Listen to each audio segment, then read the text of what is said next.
அன்பார்ந்த நேயர்களே, இடைவேளைக்கு முன்பாக இரத்த மூலம் எதனால் வருகின்றது, அந்த இரத்த மூலத்தை போக்குவதற்கு நம் பாரம்பரிய மருத்துவத்தின் மூலம் எந்தெந்த பொருட்களை கொண்டு ஒரு மருந்து தயார் செய்து கொடுக்கலாம் என்று பார்த்தோம். இப்பொழுது நாம் எடுத்து வைத்துள்ள பொருட்களை கொண்டு ஒரு தீநீர் தயார் செய்ய போகின்றோம்.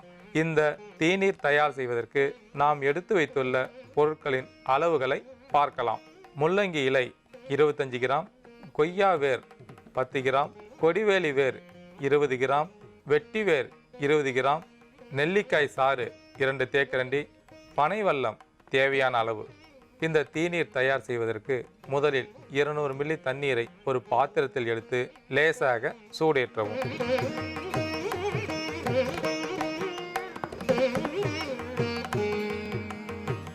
வெட்டி வேர், கொடிவேலி வேர் மற்றும் கொய்யா வேரை 1-2 இடித்து எடுத்துக்கொள்ளவும். இப்பொழுது நாம் இடித்து வைத்துள்ள பொருட்களை நீரில் சேர்க்கவும்.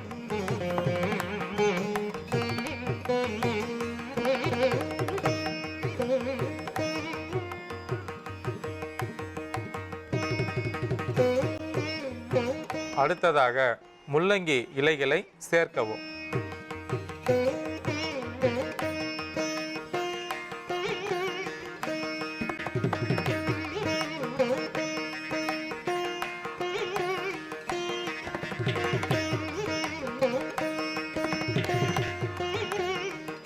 இப்பொழுது தேவையான அளவிற்கு பனை வெல்லம் சேர்க்கவும்.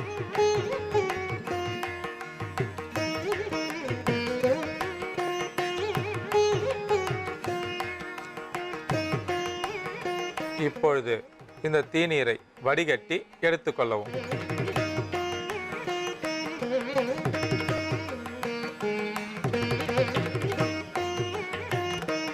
இப்பொழுது 2 தேக்கரண்டி நெல்லிக்காய் சாறு சேர்க்கவும்.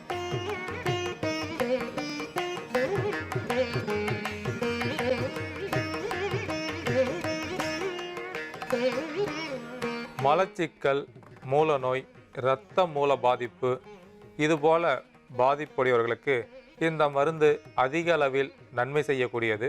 அதாவது கோடை காலத்தில் உடல் உஷ்ணம் அதிகமாக இருக்கும்போது மூலநோய் பாதிப்புடையவர்களுக்கு இரத்த மூலம் வருவதற்கு வாய்ப்புண்டு.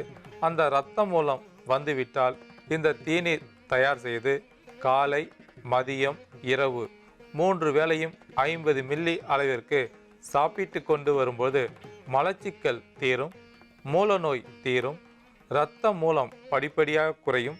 அது மட்டுமல்லாமல் உடல் உஷ்ணம் படிப்படியாக குறையும். மலச்சிக்கல், மூலநோய் பாதிப்புடையவர்களுக்கு உடல் வலியும் அதிகமாக இருக்கும், கோபம் அதிகமாக வரும்.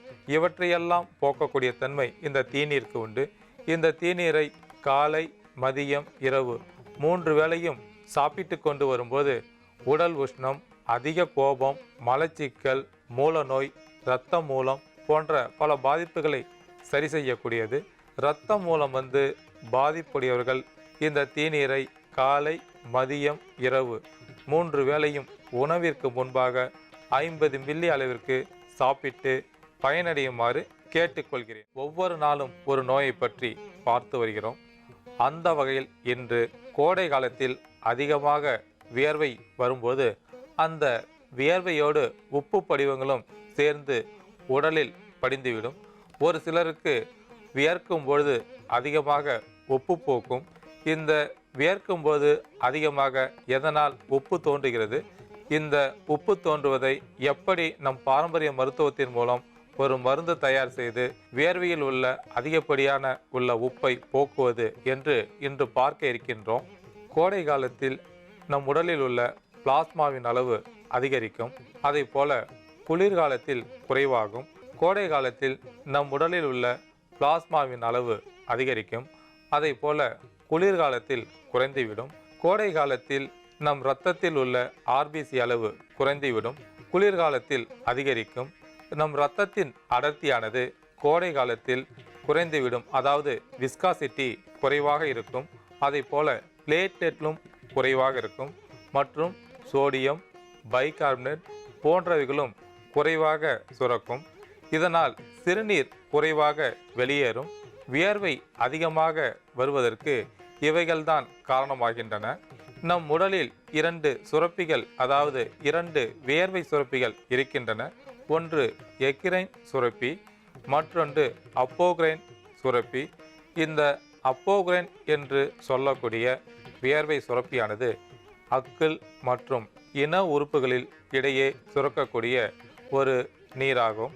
ஆனால் எக்ரைன் என்று சொல்லக்கூடிய வியர்வை சுரப்பியானது உடல் முழுவதும் சுரக்கக்கூடியவை.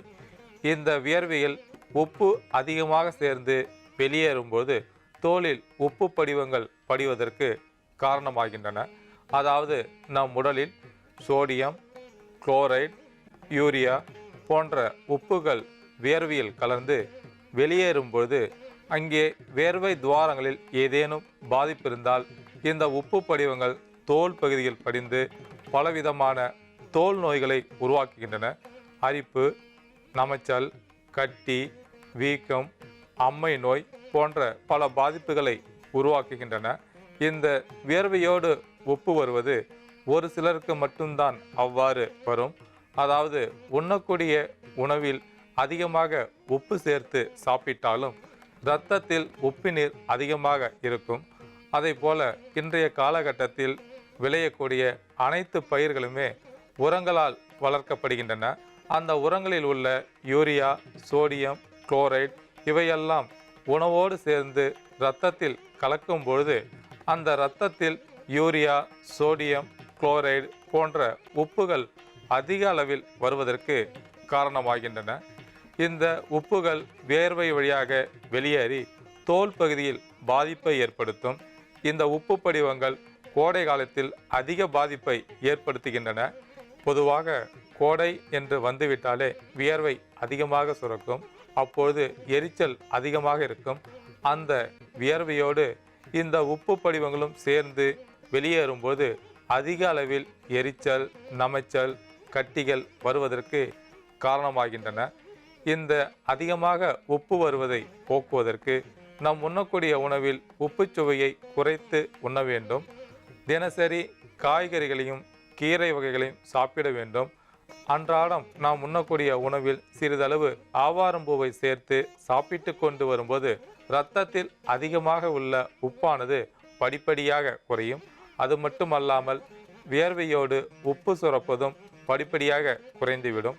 வியர்வையோடு அதிகமாக உப்பு சேர்ந்து வெளியேறும்போது தோல் நோய்கள் அதிக அளவில் வருவதற்கு வாய்ப்புண்டு. இந்த பாதிப்பை போக்குவதற்கு நம் பாரம்பரிய மருத்துவத்தின் மூலம் எந்தெந்த பொருட்களை கொண்டு ஒரு மருந்து தயார் செய்து கொடுக்கலாம் என்று இப்பொழுது பார்க்க போகின்றோம். இந்த மருந்து தயார் செய்வதற்கு நமக்கு தேவையான பொருட்கள் ஆவாரம்பூ, ஆவாரம் இலை, ஆவாரம் பட்டை, லவங்கம், லவங்கப்பட்டை, மருதாணி இலை மற்றும் பனை வெல்லம். இந்த பொருட்களை கொண்டு ஒரு தீநீர் தயார் செய்ய போகின்றோம். இந்த தீநீர் தயார் செய்வதற்கு முன்பாக இந்த பொருட்களில் அடங்கியுள்ள மருத்துவ குணத்தை பற்றி பார்க்கலாம். ஆவாரம் பூ, இலை, பட்டை, வேர், காய் அனைத்துமே அதிக மருத்துவ பண்புகளை கொண்டுள்ளன. முக்கியமாக ஆவாரம் பூவானது இரத்தத்தில் அதிகமாக உள்ள சர்க்கரையின் அளவை கட்டுப்படுத்தும். இரத்தத்தில் அதிகமாக உள்ள உப்பின் அளவையும் கட்டுப்படுத்தக்கூடியது. இரத்தத்தை சுத்தப்படுத்துவதற்கு ஆவாரம்பூ அதிக அளவில் பயன்படக்கூடியது. தோல் பகுதியில் ஏதேனும் கட்டி, வீக்கம், நமைச்சல் இதுபோல பாதிப்புகள் இருக்கும்போது கசகசா, தேங்காய்ப்பால், ஆவாரம்பூ இவற்றை நன்றாக அரைத்து தோல் பகுதியில் பூசி வரும்போது அந்த இடத்தில், அதாவது அந்த தோல் பகுதியில் இருந்த பாதிப்புகள் படிப்படியாக குறையும். அதை போல ஆவாரம்பூவை துவையலாகவோ பொரியலாகவோ உள்ளுக்கு சாப்பிடும்போது தோல் நோய் படிப்படியாக குறையும். உடல் உஷ்ணத்தை குறைப்பதற்கு அதிக அளவில் ஆவாரம்பூ பயன்படுகிறது. கோடை காலத்தில் சிறுநீர் குறைவாக வெளியேறும். அதை போல வியர்வை அதிகமாக வெளியேறும்.